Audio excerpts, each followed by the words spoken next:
এবার এক অনুষ্ঠানে এসে নিজের এবং সাকিব খানের ডেটিং এর কথার বর্ণনা দিলেন অপবিশ্বাস।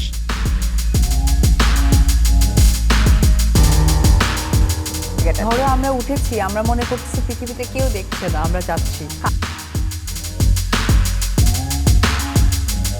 সম্প্রতি এক অনুষ্ঠানে উপস্থাপক জিজ্ঞেস করেছেন, আপনারা কখনো সিএনজিতে ঘোরাফেরা করেছেন কিনা।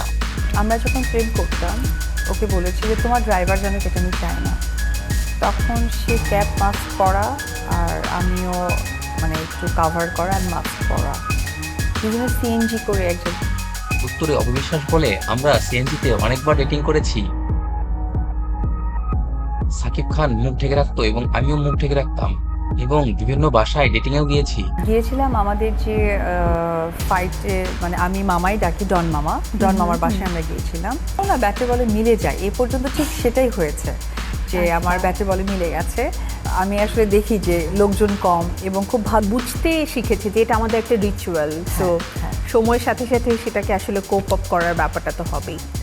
ছোট বয়সে বিয়ে করেছি, এটা আসলে আমার মনে হয় আমি না সকলেরই এটা ভুলের একটা কারণ হতে পারে। ভুল কখনো কখনো মধুর হয়, আসলে কি তাই? ভুল তো করেছিলে কিন্তু ভুলটা মধুর ছিল। কান কথা শুনে কখনো কি বিপদে পড়েছে? প্রথমের দিকে। এখন পড়ো না? এখন না। প্রেম করে বিয়ে করা কি ঠিক? অবশ্যই মনের মানুষকে পাওয়া যায়, ভালো লাগাটা দ্বিগুণ থাকে। এই মুহূর্তে, ঠিক এই মুহূর্তে আমার সাথে কথা বলতে বলতে অবচেতন মনে যার কথা ভাবছো, সবসময় আমার সন্তানের কথাই ভাবি। এমন একটা স্মৃতি যেটা আসলে তোমার এবং সাকিব ভাই দুজনের মধ্যকার এমন একটা বন্ডিং, ওই যে তুমি বললে না যে এসকে প্রোডাকশন যখন হয়েছে সেই গল্পটা তুমি এবং সে জানো, একটা লোগো কিভাবে তৈরি হয় সেটারও কিন্তু গল্প আছে। তো ঠিক সেই জায়গা থেকে এমন কোনো স্মৃতি কি রয়েছে যে স্মৃতিটা আসলে জীবনের যে কোনো পর্যায়ে যে সবসময় অমলিন হয়ে থাকবে? সৃষ্টির কাজগুলো অন্যান্যরা করছে, তো এটা অনেক বেশি ভালো লাগে। ধরো এসকে প্রোডাকশনে আমি কাজ করেছি, এরপর এসকে প্রোডাকশন থেকে অনেক সিনেমা হয়েছে, কিন্তু সৃষ্টিটা আমিই বলতে পারবো এই গল্পটা কোথা থেকে লোগো হয়েছে, কোথা থেকে গল্প হয়েছে, প্রোডাকশনটা কেনই বা তৈরি হলো, কে তৈরি মানে একটা করলো। যে বিটিএস থাকে সেইটার গল্পটা আসলে তুমি একদম পুরোপুরিভাবে বলতে পারবে। আচ্ছা, এমন 5টা চলচ্চিত্রের নাম বলবে তোমাদের অভিনীত, যেই চলচ্চিত্রগুলো আসলে মানে ডেফিনেটলি সুপার ডুপার হিট, কিন্তু হয় না যে ওগুলো যদি ঈদের রিলিজ পেতো তাহলে আরও বেশি ভালো হতো। আমার ভক্ত দর্শকরা হয়তো বা আমার থেকে বেশি ভালো ইনফরমেশনটা জানে, সো একটা বলতে পারি, সেটা হচ্ছে যে সন্তান আমার অহংকার। এটা একটা অফ টাইমে রিলিজ হয়েছিল, কিন্তু যে পরিমাণ বিজনেস করেছে আমার শিওর, যেহেতু আমরা সকলেই প্রচুর ব্যস্ত থাকি বা আমরা কাজের মধ্যে থাকি, ঈদের টাইমটা হয় কি যে আমরা ছুটি পাই এবং ছুটির টাইমটা আমরা বিনোদনের সাথে নিজেকে যুক্ত করি। সেই জায়গা থেকে ওই সিনেমাটা আমার মনে হয় যে যদি ঈদে রিলিজ করা যেত, যে কোনো একটা ঈদে, তাহলে অন্য লেভেলের একটা জায়গায় পৌঁছে যেত।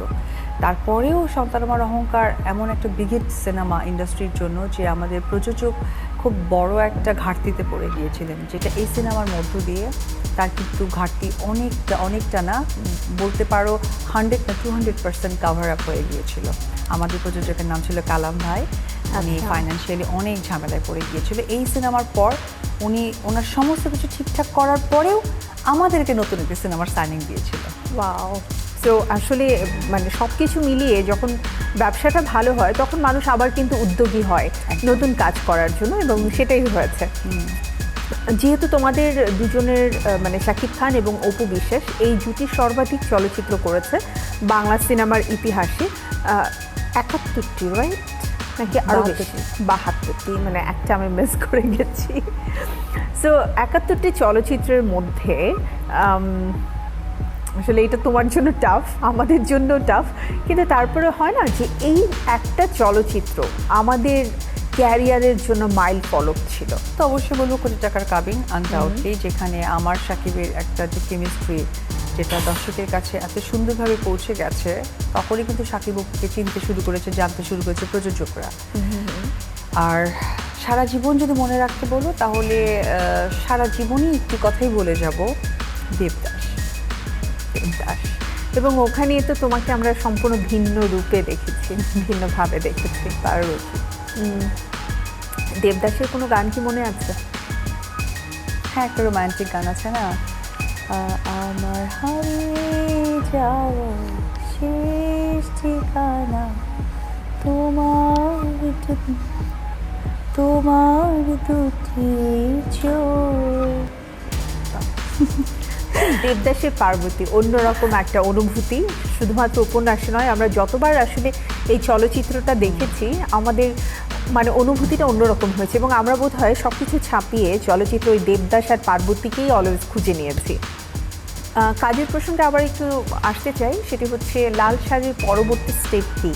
আমরা ওটিটিতেও দেখলাম তুমি কাজ করলে, তার পরবর্তী স্টেপে এখন আমরা নতুন কি পাচ্ছি? আমার কাছে না অনেক সিনেসিক্স আসছে, কিন্তু আমি একটু সময় নিচ্ছি, একটু হয় না যে একটা ভালো কিছু করার দরকার পড়লে আরও করবো না অনেক কিছু দিন, কিন্তু যেটা করবো সেটা অনেক বেশি প্রপার ওয়েতে করবো। সাথে রয়েছে আমাদের ঢালিউড স্টার, মানে ঢালিউড কুইনও আমরা যাকে বলি, একই সাথে আমাদের প্রিয় চিত্রনায়িকা অপু বিশ্বাস, যার সাথে অনেক কিছু নিয়ে কথা হলো, বাট এবারের কথাগুলো একটু ভিন্ন রকম হবে।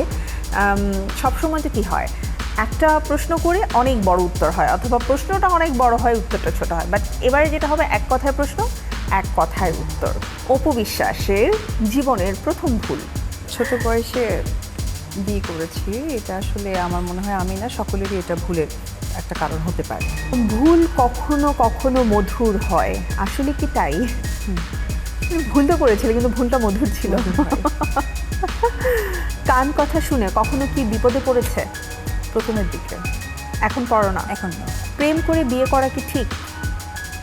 অবশ্যই মনের মানুষকে পাওয়া যায়, ভালো লাগাটা দ্বিগুণ থাকে। এই মুহূর্তে, ঠিক এই মুহূর্তে আমার সাথে কথা বলতে বলতেও অবচেতন মনে যার কথা ভাবছো, সবসময় আমার সন্তানের কথাই ভাবি। এমন একটা স্মৃতি যেটা আসলে তোমার এবং শাকিব ভাই দুজনের মধ্যকার এমন একটা বন্ডিং, ওই যে তুমি বললে না যে এসকে প্রোডাকশন যখন হয়েছে সেই গল্পটা তুমি এবং সে জানো, একটা লোগো কিভাবে তৈরি হয় সেটারও কিন্তু গল্প আছে। তো ঠিক সেই জায়গা থেকে এমন কোনো স্মৃতি কি রয়েছে যে স্মৃতিটা আসলে জীবনের যে কোনো পর্যায়ে যে সবসময় অমলিন হয়ে থাকবে? আমরা যখন প্রেম করতাম, আমার গাড়িতে গেলে আমার ড্রাইভার জানবে, আর আমি আবার ওকে বলেছি যে তোমার ড্রাইভার জানুক, এটা আমি চাই না। তখন সে ক্যাপ মাস্ক পরা আর আমিও মানে একটু কাভার করা আর মাস্ক পরা, দুজনে সিএনজি করে এক জায়গায় ঘুরতে গিয়েছিলাম। তো কথাটা ও বলেছিল, গিয়েছিলাম আমাদের যে ফাইটের, মানে আমি মামাই ডাকি, ডন মামার বাসায় আমরা গিয়েছিলাম। তো তখন সাকিবই বলছিল যে কখন আমাদের যদি বিয়ে শাদী হয়ে যায় অপু, এটা মনে থাকবে যে তুমি আমি সিএনজিতে করে গিয়েছিলাম বনশ্রীতে। মানে বাসায় গাড়ি আছে, হ্যাঁ সব ড্রাইভার আছে, আছে, হ্যাঁ সব আছে, কিন্তু আমরা সিএনজিতে গিয়েছিলাম। অ্যান্ড বনশ্রীতে মামা থাকতেন, মামা আমাদেরকে দাওয়াত করেছিল, আমাকে আর সাকিবকে, দুজন সিএনজি করে গিয়েছিলাম। জানো, মানে প্রেমে বলে না যে প্রেমে একটা আলাদা স্পার্ক আছে, স্পার্কটা না, actually এই অন্ধ। জায়গাটা। ধরো আমরা উঠেছি, আমরা মনে করতেছি পৃথিবীতে কেউ দেখছে না, আমরা যাচ্ছি কাকের মতো না? আসলে এটাই মানে অ্যাকচুয়ালি ওই যে ভালোবাসা বা প্রেম করার আমরা এই সময় প্রোগ্রামটা যদি সাকিবের চোখে পড়ে এই কথাটা মনে পড়লে ও হেসেও দিতে পারে। একদম ডেফিনেটলি। শাকিব ভাই, এরপরে অ্যাটলিস্ট আপনার সাথে দেখা হলে আমি মনে করিয়ে দেবো যে সিএনজিতে চড়ে